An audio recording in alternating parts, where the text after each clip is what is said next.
Leafy plant. Leafy म्हणजे काय, ज्याला जास्त पानं आहेत. ह्याला आहेत का कॅक्टसला, तर नाहीत. कॅक्टस एक घ्यायचं आणि दुसरं ज्याला जास्त पानं आहेत ती घ्या. हिबिस्कस घ्या, रोज घ्या, कोणतंही घे तुमच्या ऑप्शन.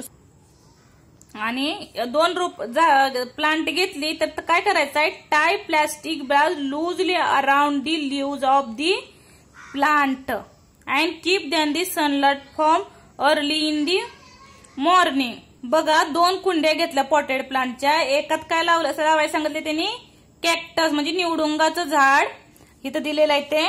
आणि दुसरं बघा अदर म्हणजे ज्याला जास्त पानं आहेत ती घ्यायचं. आणि त्या काय करायचं, त्याच्यावरती प्लॅस्टिकची बॅग बांधायची. कशाभोवती, लूज, एकदम लूज बांधा. फिट बांधलं तर ती पानं खराब होऊन जातील.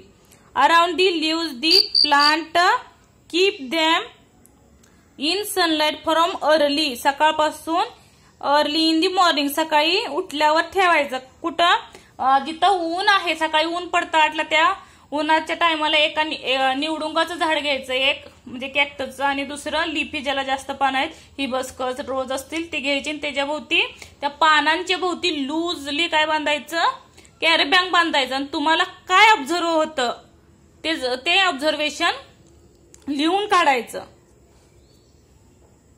आणि in the afternoon bring this pot into the classroom and observe the them. आणि त्याचं काय करायचंय, ऑब्झर्वेशन करायचंय.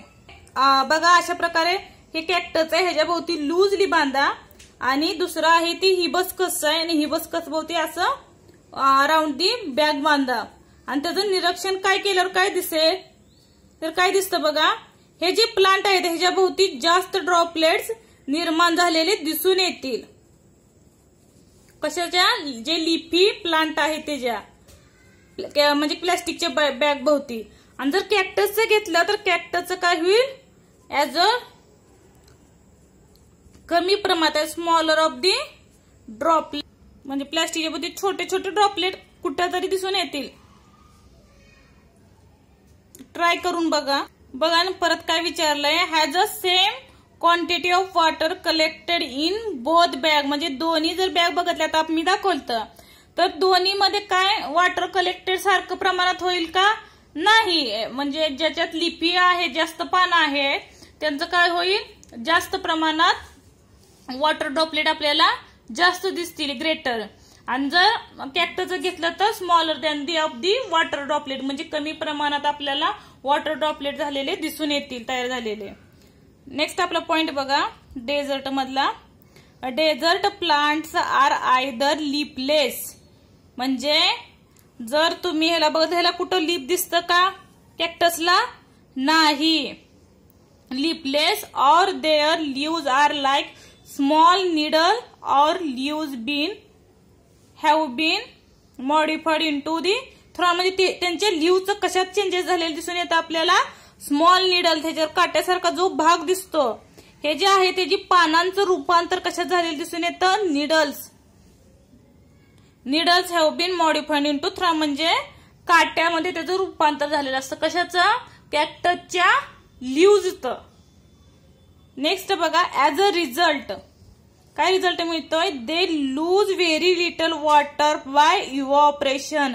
म्हणजे ज्याला ती काट्याचं, जी काटा आहे त्याच्यावरती, तर त्याची मदत कशासाठी होते त्याला, तर वॉटरचे जे ड्रॉपलेट आहेत ते कमी प्रमाणात निर्माण होतात. म्हणजे ते इव्हॉपरेशन करू शकत नाही, जे स्टेम मध्ये ते साठवून शकतात. ते पुढे बघा, दी स्टेम स्टोअर्स वॉटर. म्हणजे हे जे स्टेम आहे, हे काट्याच्या आतला भाग, हे काय स्टेमचा भाग आहे. स्टेम स्टोअर वॉटर म्हणजे हे स्टेम काय करतं, स्टोअर वॉटर करतं. आपले जे लिफलेस आहेत, लिफी प्लांट आहे, तर त्याला काय दिसून येतं, जास्त प्रमाणात वॉटर ऍब्सॉर्प्शन केलेलं दिसतं. पण इथं जे त्याचं रूपांतर मॉडिफाईड कशात झालेलं असतं, निडल लाईक थ्रॉन्स, त्याच्यामध्ये ते इव्हॉपरेशन स्मॉल मध्ये करतात. The stem stores water and food and they're fleshy. The stem are green. हे जर स्टेम ग्रीन दिसतं, आणि जी लीफ आहेत, म्हणजे ज्याला लीफ जास्त आहे त्यांची जर स्टेम बघितलं तर कसं असतं, ब्राऊन मध्ये असतं.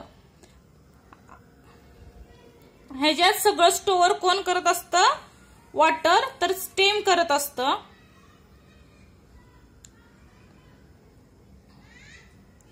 These stem are green and they perform photosynthesis in absence of leaves. इथं absence काय सांगत, इथं पानं नसल्यामुळं फोटोसिंथेसिस कोण करतं, तर हे जे स्टेम आहे, हा स्टेमचा भाग काय करतं, इव्हॅपोरेशन फोटोसिंथेसिस करत असतं, लीव्हचं काम करत असतं ते. नंतर their root penetrated deep into the soil and some roots spread away into the soil in search of water. There are thick layer of a waxy substance.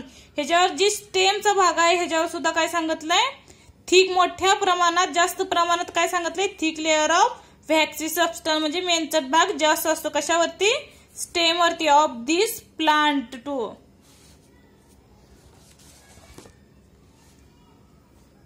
Adaptation in plant of snowy region. Can you tell?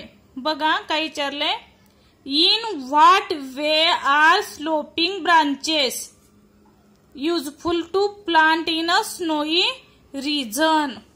म्हणजे जर तुम्ही काय सांगितले, what sloping branches, sloping म्हणजे अशा उतरत्या, अशी branches का असतात हिम प्रदेशात, स्नोई रिजन म्हणजे काय, हिम प्रदेश, इथं बर्फ जास्त असतो, तर त्याची उतरती पाने का असतात, कशामुळे असतील, तर त्याच्यावरती काय टिकून राहू दे, ऍज अ बर्फ घसरून खाली जाण्यासाठी, जो बर्फ पडतो ती बर्फ खाली वर घुळून जाण्यासाठी त्याची काय असतात, हे उतरते झाडे असतात, ट्रीज. बघा, plant of snowy regions mainly include coniferous. Coniferous म्हणजे कोणासारखा आकार दिसतोय का, कोना, सेम कोणाचा आकार दिसून येतोय, like deodar and pine. This trees are conical in shape. त्याचा शेप कसा आहे, कोनिकल, एखाद्या कोणासारखं. Due to their sloping branches, ते भरपूर ब्रांचेस दिसून येतात. हे काय ब्रांचेस, फांद्या दिसून येतात का, sloping. In the heavy snowfall and extreme cold in this region, their conical shape prevents the snow from accumulating on the tree and the thick bark helps them withstand the cold. म्हणजे तिथं किती जरी बर्फ पडला तरी त्याच्यापासून त्यांचा काय होतोय, बचाव होतोय. आणि हे काय, फांद्या ब्रांचेस जास्त असतात, त्याच्यामुळे त्याच्या स्टेपचं सुद्धा संरक्षण होऊन जातं. नेक्स्ट बघा, next adaptation in plant of forest region. Forest म्हणजे जंगलातील प्रदेश, जंगल प्रदेश. बघा, जंगलामध्ये काही वेगवेगळे प्लांट्स आपल्याला दिसून येतात. See a variety of plants.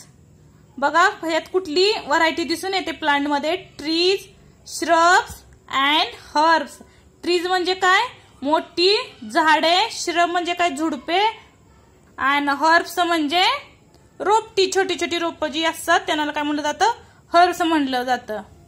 R found in the forest. हे कुठं फाउंड दिसून येतात आपल्याला, फॉरेस्ट मध्ये, जंगलामध्ये. This plants complete amongst themselves for sunlight. म्हणजे तिथं सनलाइट साठी प्रत्येक प्लांट मध्ये एक प्रकारची काय लागलेली असते, स्पर्धा निर्माण झालेली असते. Complete amongst themselves of sunlight, sunlight मिळवण्यासाठी, सूर्यप्रकाश.